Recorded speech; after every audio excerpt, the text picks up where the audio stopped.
Good morning. आज हम कुछ अनुवांशिकी से संबंधित शब्दावलियों की चर्चा करते हैं। इसमें पहला प्रश्न जो आता है, एलील किसे कहते हैं? एलील तुलनात्मक लक्षण वाले जीन के जोड़े को कहते हैं, जैसे लाल और सफ़ेद फूल वाले पौधे या लंबे और बौने मटर के पौधे, इनको एलील के उदाहरण हैं। दूसरा प्रश्न आता है, द्विसंकर संकरण किसे कहते हैं? द्विसंकर संकरण या इसको हाइब्रिडाइजेशन या डाई हाइब्रिड क्रॉस कहते हैं। तो इसका आंसर है, जब दो जोड़े तुलनात्मक लक्षणों को ध्यान में रखकर संकरण कराया जाता है तो उसे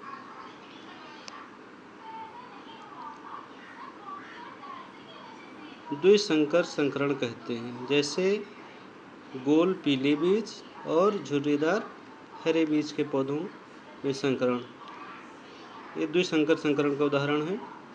इससे दूसरी पीढ़ी में 9:3:3:1 का अनुपात इन लक्षणों में आया। अगला प्रश्न आता है, अनुवांशिकी किससे कहते हैं? अनुवांशिकी, जिसको अंग्रेजी में कहते हैं जेनेटिक्स, और इसके जनक का क्या नाम है? जीव विज्ञान की वह शाखा जिसके अंतर्गत अनुवांशिक लक्षणों तथा उनकी वंशागति या अनुवांशिकता, जिसको कहते हैं हेरिडिटी, का अध्ययन किया जाता है, उसको अनुवांशिकी या जेनेटिक्स कहते हैं। मेंडल को अनुवांशिकी का जनक कहा जाता है, जबकि आधुनिक अनुवांशिकी का जनक बेट्सन को कहा जाता है, जिन्होंने जेनेटिक्स शब्द सबसे पहले दिया था। इसके अलावा एक प्रश्न आता है कि टेस्ट क्रॉस, या हिंदी में इसको परीक्षण क्रॉस कहते हैं, परीक्षण संकरण किसे कहते हैं?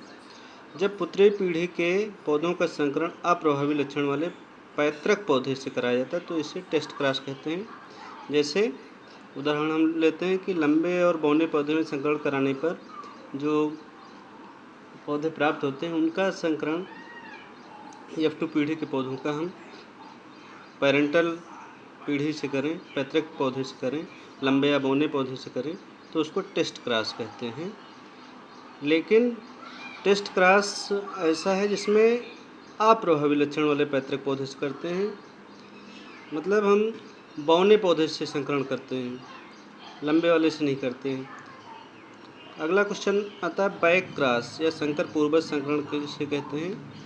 जब पुत्री पीढ़ी के पौधों का संकरण पैतृक पौधों से कराते हैं तो इसे संकर पूर्वज संकरण या बैक क्रॉस कहते हैं। इसमें लंबे या बौने पौधे से किसी से भी संकरण कराया जा सकता है।